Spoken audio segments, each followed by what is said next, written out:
অগণিত নিয়ামতের ভিতর দিয়ে আল্লাহ নবী জানিয়ে দিয়েছেন, আল্লাহ তোমাদেরকে চতুর্থ নম্বরে এমন একটি নিয়ামত দিয়েছেন, যে নিয়ামতটি হলো ধন সম্পদ, টাকা পয়সা। তুমি গরিব হয়ে যাওয়ার আগে ওই টাকা পয়সা, ধন দৌলত গুলোকে তুমি কাজে লাগাও। আল্লাহর অসংখ্য নিয়ামতের ভিতর দিয়ে আল্লাহ নবী বলেছেন, তোমাদের আল্লাহ 4 নম্বর একটা নিয়ামত দিয়েছেন, ওটা হলো ধন সম্পদ, টাকা পয়সা। দেখুন পৃথিবীর বুকে আপনি লক্ষ্য করে, এক সময় যে মানুষটা ভ্যান চালাতো, মুচিগিরি করত, যে মানুষটা জুতো সেলাই করত, আল্লাহ তাকে কোটিপতি বানিয়েছে। বানাই না বানাই? বলুন। আবার এমন ব্যক্তি আছে আল্লাহ পাক পৃথিবীর বুকে তাকে কোটি কোটি টাকার মালিক বানিয়েছিল, কোটি কোটি ধন সম্পদ আল্লাহ তাকে দিয়েছিল।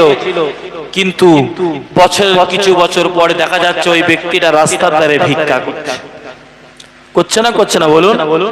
এরকম ব্যক্তিও আছে। নবী আমার বলেছেন, আল্লাহ তোমাদের টাকা পয়সা, ধন দৌলত, ধন সম্পদ আল্লাহ তোমাদের যেটা দিয়েছে, ওই সময় ওই টাকা পয়সা, ধন দৌলতের ভিতর থেকে যতটুকু আল্লাহর রাস্তায় দান করার মতন দান করে দাও, যতটা যাকাত দেওয়ার মতন যাকাত দিয়ে দাও, যতটা দান খায়রাত করার মতন করে দাও। কারণ তোমার এমন একটা সময় চলে আসতে পারে, তোমার লক্ষ কোটি টাকা সব মুহূর্তের ভিতরে শেষ হয়ে গিয়ে তুমি গরিব হয়ে যেতে পারো। আর তুমি যখন গরিব হয়ে যাবে, যখন আল্লাহ তোমার টাকা পয়সা, ধন দৌলত দিয়েছিল, ওর হিসাব কিন্তু আল্লাহর দরবারে তোমাকে দিতে হবে। আপনি মনে করছেন আমার লক্ষ টাকার বাড়ি, লক্ষ কোটি টাকা ছিল, সব শেষ হয়ে গেছে, আপনার ভিখারি হয়ে গেছি, আমাকে আর হিসাব দিতে হবে না। এটা আমার আপনার জন্য ভুল ধারণা। আল্লাহর নবী বলেছেন, টাকা পয়সা, ধন দৌলত ওটা আল্লাহ দিহিত তোমার একটা বড় নিয়ামত। ওই নিয়ামত তোমার যখন আল্লাহ দিয়েছেন, ওই সময়টাকে তুমি কাজে লাগাও, তাহলেই তুমি বুদ্ধিমান। কারণ হিসাব আল্লাহ নেবে। লক্ষ টাকার টাকা দিয়েছিলাম, ধন সম্পদ দিয়েছিলাম, বান্দা ওই টাকা পয়সাগুলো কি করেছে? আমার সোনার মানিকেরা, ও যুবকেরা, জওয়ানেরা, পৃথিবীর বুকে আজকে লক্ষ্য করলে দেখতে পাওয়া যায়, আল্লাহ পৃথিবীর বুকে এক শ্রেণীর মানুষকে লক্ষ লক্ষ টাকার মালিক বানিয়েছেন, লক্ষ লক্ষ টাকা ধন সম্পদ আল্লাহ তাকে দিয়েছেন। কিন্তু পৃথিবীর বুকে লক্ষ লক্ষ টাকা ধন সম্পদ পেয়ে, লক্ষ লক্ষ টাকা পয়সা পেয়ে ওই ব্যক্তিটা আল্লাহ ভোলা হয়ে যায়, নিজের বড় ইচ্ছা করে, অহংকার করে, টাকা পয়সা নিয়ে তার গরম দেখায়। ওগো আমার সোনার মানিকেরা, পৃথিবীর বুকে তুমি যে টাকা পয়সা, ধন দৌলত ইনকাম করছো, যে টাকা পয়সা ব্যাংক ব্যালেন্স তোমার আছে, এটা মনে রাখবে পৃথিবীর বুকে তোমার মেহনতের ফল দেওয়ার মালিক একমাত্র আল্লাহ। আল্লাহ নবী জানিয়েছেন, আল্লাহ তোমাকে যে ধন সম্পদের মালিক বানিয়েছে, যতটুকু দিয়েছে, ভিখারি হয়ে যাওয়ার আগে, গরিব হয়ে যাওয়ার আগে আল্লাহ তোমাকে যে ধন সম্পদটা দান করেছেন, ওই ধন সম্পদটাকে তুমি আল্লাহর রাস্তায় দান করো, নবীর মাদ্রাসায় দান করো, ভিখারিদের দান করো, গরিব মিসকিন ইতিমদের তুমি দান করো। কারণ এমন একটা সময় তোমার চলে আসতে পারে, যে সময় তুমি গরিব হয়ে যাবে এবং তুমি তোমার যে ধন সম্পদ আল্লাহ তোমাকে দিয়েছিল, ওর হিসাব আল্লাহ দরবারে তোমাকেও দিতে হবে।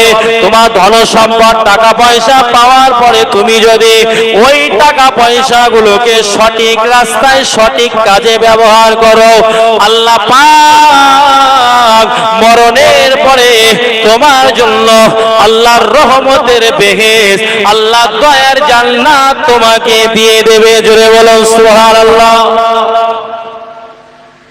টাকা পয়সা, ধন দৌলত এটা আল্লাহ যেমন তোমাকে আমাকে দিয়েছে, আল্লাহর হিসাবও নেবে একদিন। পৃথিবীর বুকে দেখলে পাওয়া যায়, আল্লাহ লক্ষ টাকা দিয়েছে, টাকাগুলো সঠিক জায়গায় ব্যয় হয় না। পৃথিবীর বুকে এমন ব্যক্তি আছে, আল্লাহ তাকে ধন সম্পদ দিয়েছে, যাকাত দেয় না। পৃথিবীর বুকে এমন মানুষ আছে লক্ষ লক্ষ টাকার বাড়ি গাড়ি দিয়েছে, 1 টাকা মসজিদে দান করে না। গরিবকে দেখলে ঘৃণা করে, গরিবের হাতে 1 টাকাও দান করে না। বাবজি আমার, আল্লাহ নবী বলেছেন ধন সম্পদ আল্লাহ তোমাকে দিয়েছে, গরিব হয়ে যাওয়ার আগে ওটাকে তুমি কাজে লাগিয়ে দাও। আপনি যদি এখন মাঠে বেগুন চাষ করেন, আপনি বেগুন চাষ করেছেন, সারের দোকানে গিয়ে বলছেন যে বেগুন চাষ করেছি, বেগুনে কি ওষুধ দিলে ভালো হয় এটা একটু আমাকে বলে দিন। আপনাকে সুন্দর পরামর্শ দিল যে এই ওষুধটা তুমি নিয়ে যাবে, আগামীকাল সকালবেলা ওষুধটা তুমি সমস্ত গাছে দিয়ে দেবে। আপনি যদি ওষুধটা 1 সপ্তাহ পরে দেন আর এসে যদি দোকানদারের বলেন যে কি ওষুধ দিয়েছিলে, ওষুধ দিয়েছি কাজে লাগেনি, আপনাকে কি বলেছে যে ওষুধ নিয়ে পরের দিন সকালবেলা ওটাকে দিয়ে দাও। আপনি 1 সপ্তাহ পরে গিয়ে কাজে লাগান, ওটা কি কোনো কাজে আসবে? আর বাবু, তো আল্লাহ পাক ধন সম্পদ দিয়েছে আমাকে আপনাকে, যতক্ষণ আমি আপনি টাকা পয়সা ধন দৌলত পেয়েছি আছে আমার আপনার হাতে, ওটাকে সঠিক জায়গায় কাজে লাগাতে হবে। তাহলেই কিন্তু ওই নিয়ামত হকদার যেটা আল্লাহ আমাকে আপনাকে বানিয়েছেন ওটার হকদার আমি আপনি হব। আব্বাজান ভাইজানেরা, নওজোয়ান তরুণেরা, যুবকেরা, প্রিয় নবী মুহাম্মদুর রাসূলুল্লাহ সাল্লাল্লাহু আলাইহি ওয়াসাল্লাম নবী আমার পৃথিবীর মানুষদিগকে জানিয়ে দিলেন, ওগো আমার উম্মত উম্মতানিরা, আল্লাহ পাক রব্বুল আলামিন তোমাদেরকে অগণিত নিয়ামতের হকদার আল্লাহ করেছেন। অগণিত নিয়ামতের হকদারের ভিতর থেকে নবী আমার 5 নম্বরে জানিয়ে দিলেন, মৃত্যু আসার আগে জীবিতকে তুমি কাজে লাগাও। তোমার মৃত্যু আসার আগে তুমি যে জীবিত আছো, এই জীবন থাকা তোমার অন্তরে জান আছে, এই জীবনটাকে তুমি কাজে লাগাও। বলুন তো, যে ব্যক্তিটা মারা গিয়েছে ওকে কি নামাজ পড়তে হবে না হবে না? বলুন, যে ব্যক্তি মারা গেছে ওর উপরে নামাজ ফরজ আর কি আছে? আছে। রমজান মাসের 1 মাস রোজা ফরজ আছে। ভিখারি দেখলে 1 টাকা দান করার ক্ষমতা আছে। আপনি যতক্ষণ বেঁচে থাকবেন, দুনিয়ার উপরে যতক্ষণ থাকবেন, আপনার জন্য নামাজ, আপনার জন্য রোজা, আপনার জন্য দান খায়রাত। আপনি মারা যাবেন, নামাজ মাফ। আপনি মারা যাবেন, রোজা মাফ। আপনি মারা যাবেন, আপনার দুনিয়ার দান খায়রাত সব বন্ধ। মৃত্যু আমার আপনার হবে না হবে না? একটু জোরে বলেন। আমরা যারা চুপ করে আছি মনে করছি আমাদের মৃত্যু হবে না, নাকি হবে না? হবে না, মৃত্যু হবে। নবী বলেছেন মৃত্যু আসার আগে তুমি যে জীবিত আছো, এই জীবিতটাকে তুমি কাজে লাগাও, কাজে লাগাও। আচ্ছা বলুন, আমরা এখানে বসে আছি, আমরা বাড়ির থেকে, মায়ের কাছ থেকে বলেন, বিবির কাছ থেকে বলেন, সন্তান সন্ততির কাছ থেকে দেখা করেই তো এখানে এসেছি, আসেনি? বলুন। আচ্ছা বলুন তো, এখান থেকে বাড়ি ফিরে যাব, আমি গিয়ে বাড়িতে আমার মা, আমার বাপ, আমার স্ত্রী, আমার সন্তান সন্ততির মুখ দেখব, একটা মানুষ উঠে বলতে পারবে? বলতে পারবে কেউ? কারণ আল্লাহ পাক রব্বুল আলামিন মানুষের কখন মৃত্যু রেখেছে একমাত্র আল্লাহ ছাড়া অদ্বিতীয় আর কেউ জানেন না। তো আল্লাহর নবী বললেন, আল্লাহ তোমাকে অগণিত নিয়ামতের হকদার করেছেন, ওই নিয়ামতের ভিতর দিয়ে আল্লাহ তোমাকে জীবিত রেখেছেন মৃত্যু হয়ে যাওয়ার আগে, এই সময়টাকে তুমি কাজে লাগাও। ও আমার সোনার মানিকেরাও, ও যুবকেরা, ও জওয়ানেরা, পৃথিবীর বুকে নবী আদম আলাইহিস সালাম এসেছিলেন। নবী আদম আলাইহিস সালাম পৃথিবীর বুকে এসে বসবাস করে, পৃথিবীর বুকে এসে বসবাস করেছেন, আল্লাহর ইবাদত করেছেন। নবী আদম আলাইহিস সালামের যখন মৃত্যুর সময় হয়ে গেছে, তিনি চলে গেছেন। পৃথিবীর বুকে নবী নূহ আলাইহিস সালাম এসেছেন, তার মৃত্যুর টাইম হয়ে গেছেন, তিনি চলে গেছেন। নবী মুসা আলাইহিস সালাম এসেছেন, দীর্ঘদিন আল্লাহর ওই শিবানী মানুষের কাছে পৌঁছে দিয়ে তার সময় হয়ে গেছেন, তিনি চলে গেছেন। পৃথিবীর বুকে নবী ইব্রাহিম আলাইহিস সালাম এসেছেন, আল্লাহ দ্বীনের দাওয়াত দিয়েছেন, সময় হয়ে গেছে, দুনিয়া থেকে বিদায় নিয়েছেন। পৃথিবীর বুকে নবী ঈসা আলাইহিস সালাম এসেছেন, আল্লাহর ওই শিবানী মানুষের কাছে প্রকাশ করেছেন, সময় হয়ে গেছেন, চলে গেছেন। পৃথিবীর বুকে আখিরি জামানার নবী নবী মুহাম্মদুর রাসূলুল্লাহ সাল্লাল্লাহু আলাইহি ওয়াসাল্লাম নবী আমার ধরার বুকে আসলেন, মক্কাতুল মুকাররমায় আসলেন। মক্কার জমিনে এসে আল্লাহর ওয়াহদানিয়াত, আল্লাহর একত্ববাদ, আল্লাহর তাওহীদ মানুষের দ্বারে দ্বারে দ্বারে দ্বারে পৌঁছে দিতে দিতে দিতে দিতে নবী আমার 63 বছর বয়স হয়ে গেল। 63 বছর বয়সে এহ জগৎ ছেড়ে পর জগতের বাসিন্দা হয়ে গেলেন।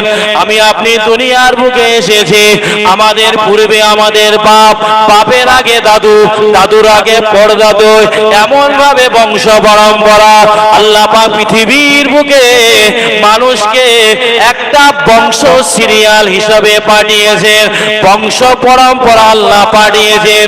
কিন্তু আল্লাহ পাক মৃত্যুর কোন বংশ পরম্পরা রাখেননি।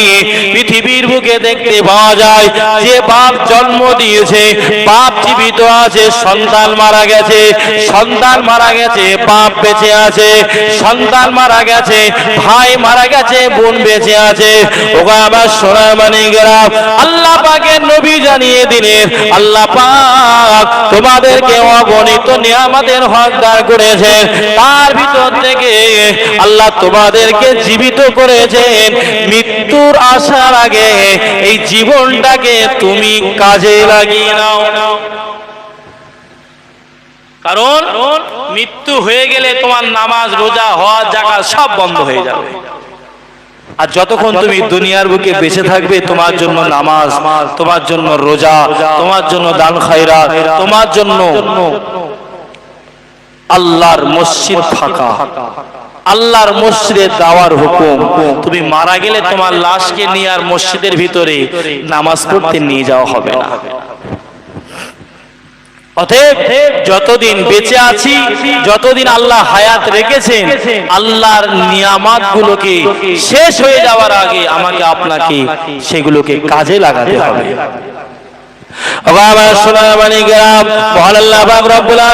পৃথিবীর বুকে মানুষ বানিয়েছেন, মানুষকে অগণিত নিয়ামত দিয়েছেন। অগণিত নিয়ামতের ভিতর দিয়ে আল্লাহ পাক রব্বুল আলামিন মানুষকে যৌবনকাল দিয়েছেন, মানুষকে ধন সম্পদ দিয়েছেন, মানুষকে টাকা পয়সা দিয়েছেন। মানুষের যৌবনকাল শেষ হয়ে যাবে, মানুষের ধন সম্পদ শেষ হয়ে যাবে, মানুষের টাকা পয়সা সব শেষ হয়ে যাবে। কিন্তু আমার আল্লাহ পাক বান্দা বান্দির জন্য যে সমস্ত নিয়ামত তিনি রেখে দিয়েছেন, আল্লাহর নিয়ামত কি কখনো শেষ হবে? আপনি দুনিয়ার বুকে লক্ষ লক্ষ টাকা ইনকাম করেন, পৃথিবীর বুকে লক্ষ লক্ষ টাকা আপনি ইনকাম করেন, হাজার হাজার টাকার মালিক আপনি। আল্লাহ আপনাকে এমন একটা রোগ দিয়েছে, লক্ষ লক্ষ টাকা নিমিষে শেষ হয়ে যায় না, যায় না। ধন সম্পদ, টাকা পয়সা, যৌবনকাল শেষ হয়ে যাবে আপনার, কিন্তু আল্লাহ পাকের রব্বুল আলামিনের দরবারে যে সমস্ত খাজানা, যে সমস্ত নিয়ামত আল্লাহ রেখে দিয়েছেন, ওই নিয়ামত কিয়ামত পর্যন্ত শেষ হবে না। জোরে বলুন সুবহানাল্লাহ। আল্লাহ পাক রব্বুল আলামিন মানুষকে অগণিত নিয়ামত দিয়েছেন। আপনি জান না, আপনি এখন এখানে এই বৃষ্টি পড়ছে টিপ টিপ করে, এর ভিতরে আপনি বাড়ি থেকে হেঁটে এখানে এসে চটের ভিতরে বসে আছেন, এটা কিন্তু আপনার জন্য একটা বড় নিয়ামত। যদি বলেন কেন, আপনি একটুখানি এখান থেকে উঠে জাগুলি হসপিটালের সামনে গিয়ে দাঁড়াবেন, ভিতরে আপনাকে ঢুকতে হবে না।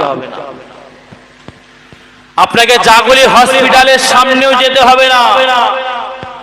আপনি আনন্দপুর রাজবেড়িয়ার মোড়ে গিয়ে দাঁড়ান, দেখবেন আপনার চোখের পলকে কত অ্যাম্বুলেন্স যাচ্ছে, কেউ বারাসাতে, কেউ আরজি কলে, কেউ কলকাতায়। আপনার চোখের সামনে দেখবেন কিভাবে বাঁচানো যায়, কোন ডাক্তার কি ওষুধ দিলে। আল্লাহ আমাকে আপনাকে এমন এমন নিয়ামত দিয়েছেন, যে নিয়ামত গুলো আল্লাহ আমাকে আপনাকে এখন দিয়েছেন, উপভোগ করছি। আপনি একটুখানি হসপিটালে বেডে গিয়ে শুনুন, যে নিয়ামতটা আপনি ফ্রি পাচ্ছেন, যে নিয়ামতটা আল্লাহ আপনাকে ফ্রি দিচ্ছে, ওই নিয়ামতটা কোটি কোটি টাকা দাম। আপনি কি একবার শুনবেন যে অক্সিজেন আমি আপনি নিচ্ছি, এটা ফ্রি না ফ্রি না? বলুন বলুন, অক্সিজেন নিচ্ছি না নিচ্ছি না? বেঁচে আছি এমনি নয়, অক্সিজেন নিচ্ছি, এটা একেবারে ফ্রি। আর ফ্রি তো ফ্রি, এর ভিতরে কোনো রকম ভেজাল নেই। আর আপনি একটুখানি বেডে শুন, আপনার দমের কষ্ট হবে যখন না, ওই তখন ফ্রি যে অক্সিজেনটা পাচ্ছেন, ওই অক্সিজেনের দাম নেবে 25,000, 30,000, 50,000 টাকা। আপনি একবার যান, গেলেই বুঝতে পারবেন যে কি ভাবে তারা পেটে পড়ে আছে, কত মানুষ, কি অবস্থা। আল্লাহু আকবার। আমাকে আপনাকে আল্লাহ এত নিয়ামত, এই সমস্ত আপাত বিপদ বালা মুসিবত থেকে হেফাজত করে এই সময় এই অবস্থায় ছিঁড়া চটে মানে ধুলোর চটে বসিয়েছেন, মনে করবেন এটাও আল্লাহর একটা খাস রহমত ছাড়া অন্য কিছু নয়। জোরে বলুন সুবহানাল্লাহ। আল্লাহ পাক অগণিত নিয়ামত আমাকে আপনাকে দিয়েছে। নিয়ামত গুলোর ভিতর থেকে যে খাস খাস নিয়ামত দিয়েছেন, ওটা কিন্তু চিরজীবন থাকবে না। আমি আপনাদেরকে জানিয়েছি, যৌবনকালকে আল্লাহ পাক কাজে লাগাতে বলেছেন। আজকে আমি যুবক বয়সে, আজ থেকে আমি যখন 40 বছর 50 বছরে পৌঁছে যাব, যৌবনকাল কিন্তু আমার থাকবে না। আল্লাহ পাকের নবী জানিয়েছেন, অসুস্থ হয়ে যাওয়ার আগে সুস্থতাকে কাজে লাগাও। আল্লাহ নবী জানিয়েছেন, ধন সম্পদ পাওয়ার পরে ধন সম্পদকে কাজে লাগাও। এই সমস্ত নিয়ামত পৃথিবীর বুকে সারা জীবন থাকবে না।